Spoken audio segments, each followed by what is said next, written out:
PCB दिसतोय बघा, ARY बरोबर आहे. आता तिथं काय बघितलं आपण तुम्हाला मी कसा बंद होतो. बरोबर. आता काय झालं माहिती, ऍक्च्युअल आता फिडर बंद झाल्यानंतर जो 6 mm चा गॅप आहे तो तुमच्या समोर आहे डोळ्यासमोर. बरोबर. फोटो काढून घ्यायचा आहे. ऍक्च्युअल बंद झाला फिडर. आता फिडर आपण काय करू, चालू करू नंतर परत ट्रिप पण करू.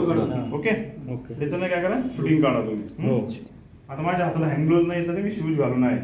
इथं ऑन ऑफ करताना हँड ग्लोव्ह हातात पाहिजे. बरोबर आहे. आता मी चालू करतो. बरं, जुना ब्रेकर आहे.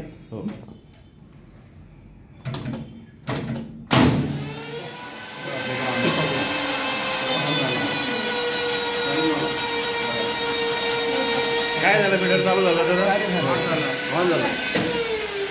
चालू झाला. फक्त 6 mm चा जो गॅप होता आतमध्ये तो भरला गेला.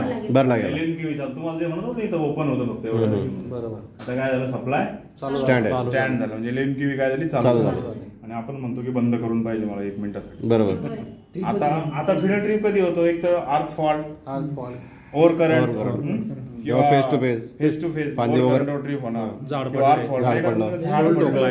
एखादा कंडक्टर वर स्नॅप झाला किंवा पोल ठोकला गेला, फॉल्ट झाला किंवा ट्रान्सफॉर्मरला बुकूल झाला, अशा वेळेस काय होतो, फिडर ट्रिप होतो. आपल्या फील्डवर ब्रेकडाऊन होतो त्यावेळेस काय होतं, एखादा झाडाची फांदी पडती, कंडक्टर वगैरे एखादा फेस टू फेस झाला, फेस टू आर्क झाला, अशा वेळेस फॉल्ट होतो. आता आपण फॉल्टवर ट्रिप करणार फिडर. आता काय करणार, फॉल्ट काय करणार, इकडे बुकोज दिलाय, बुकोजच्या मार्फत आपण काय करणार, ट्रान्सफॉर्मरला बुकोज आला म्हणून आपण काय करणार, ट्रिपिंग देणार.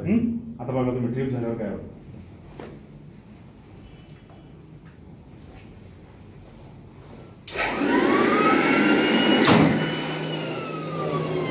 काय झालं, एवढीच क्रिया होती.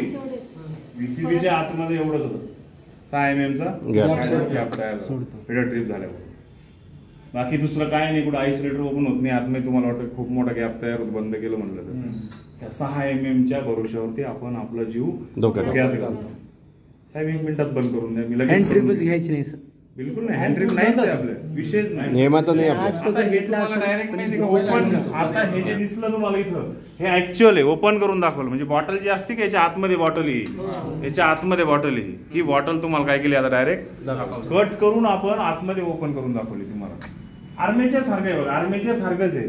मिक्सरचं आर्मेचर असतं ना त्या टाईप, आणि असं काही मोठा काही पार्ट पण नाही आतमध्ये. एवढ्या याच्या आतमध्ये जेवढी हेवी स्पार्किंग होती, याच्यामध्ये O2 नसतो, फक्त काय व्हॅक्युम असतो आणि तो स्पार्किंग त्याच्या आतमध्येच होते तेवढ्या जागेत. त्याला जर नाही हे पॉसिबल झालं